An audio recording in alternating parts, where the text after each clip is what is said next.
Black Ops 3. Come. Train go boom. A game most people consider the best or the worst COD of all time, revolutionizing the zombies mode, as well as having the most confusing and weird campaign in the series. Now, why is this important? It's not. I just said it to sound smart. Unfortunately, I will not be playing any of those modes today. I'll be playing the side mode, Nightmares, a side mode alongside Free Run and Dead Ops Arcade 2. You're probably wondering why I'm hiding behind a set of bins. Basically, Nightmares reuses campaign missions, but you fight zombies and play as a bald girl. Now, there are a lot of levels in this mode, but I'll only be playing 2, Hypocenter and New World. I originally plan to play more, but I'll discuss that later in the video. Now with that out of the way, let's get into... I am Dolos, mistress of deception and All trickery. that remains is your You sacrifice. are more powerful than he can Humanity imagine. has outstayed its welcome.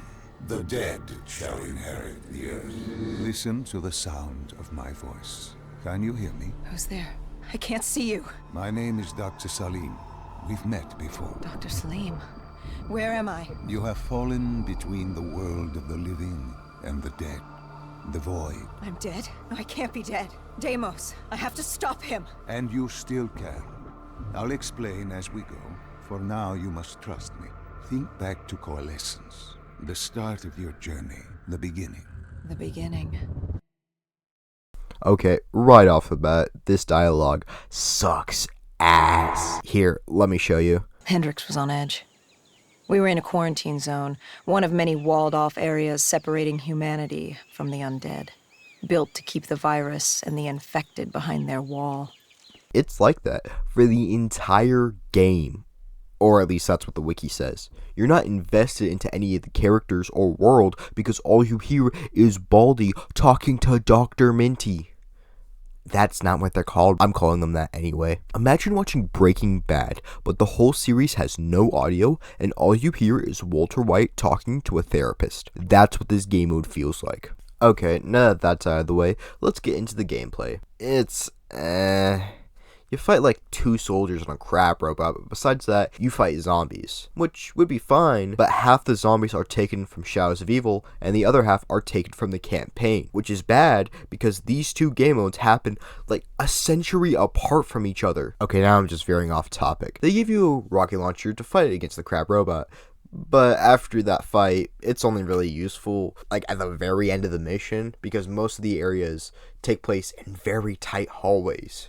But after you kill the robot, you go inside the building where you get to find a magic box, which works the exact same as it does in zombies, but it's free. So, and besides random drops from zombies, this is the only way to get new weapons. So be careful what you choose. And by that I mean if it's not a shotgun or automatic, throw that shit in the trash. It ain't worth it. After you've made your choice on what weapon you want to use, it's now time for minutes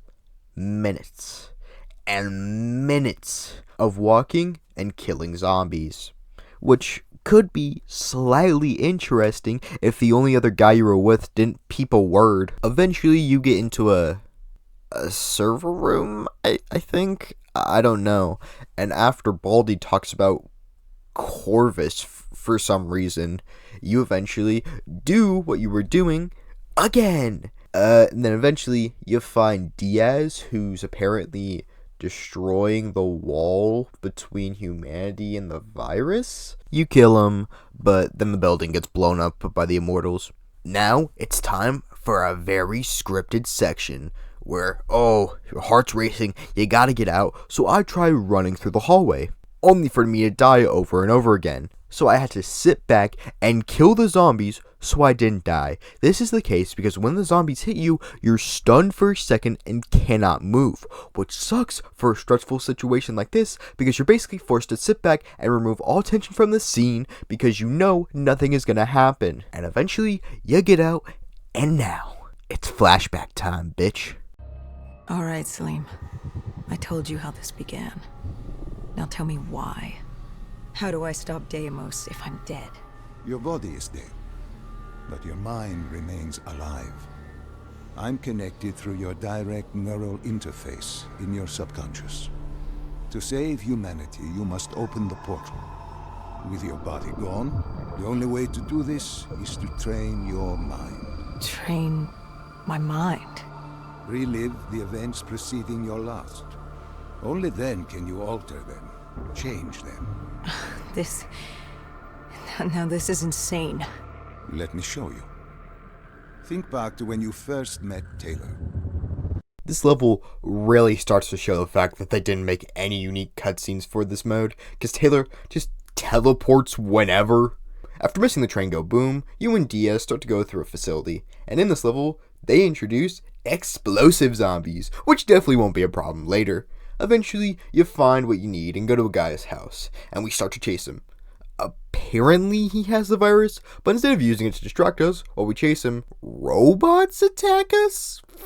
For some reason. We eventually find him and get the information we needed.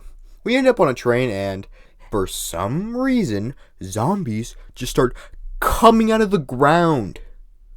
On a train! And worst of all, they bring back the explosive zombies.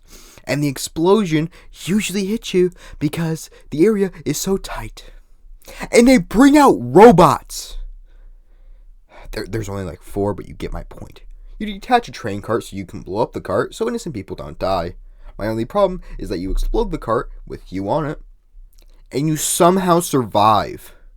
It doesn't take Edward Richtofen to figure out that being in the middle of an explosion and somehow surviving doesn't make any sense.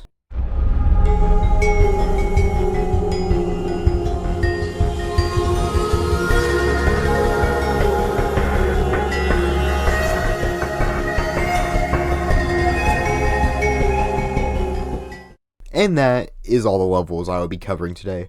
I wanted to play more, but I just got tired and bored of this mode that I just couldn't bring myself to do it. All this mode is recycled campaign content with an interesting idea that's not given the justice or care it needed. It's not interesting or fun. The story is portrayed in the most boring and lazy way possible. Just play the campaign if you want a story so bad. I've had more fun playing zombie maps by 15-year-olds than this. I'm looking at you, Diddy Party. With that out of the way, I am done with this video. If you enjoyed, please consider liking and subscribing to fuel my COD Zombies addiction. I hope you all have a sublime day. Now, if you'll excuse me, I'm going to sit in my bathtub listening to Travis Scott.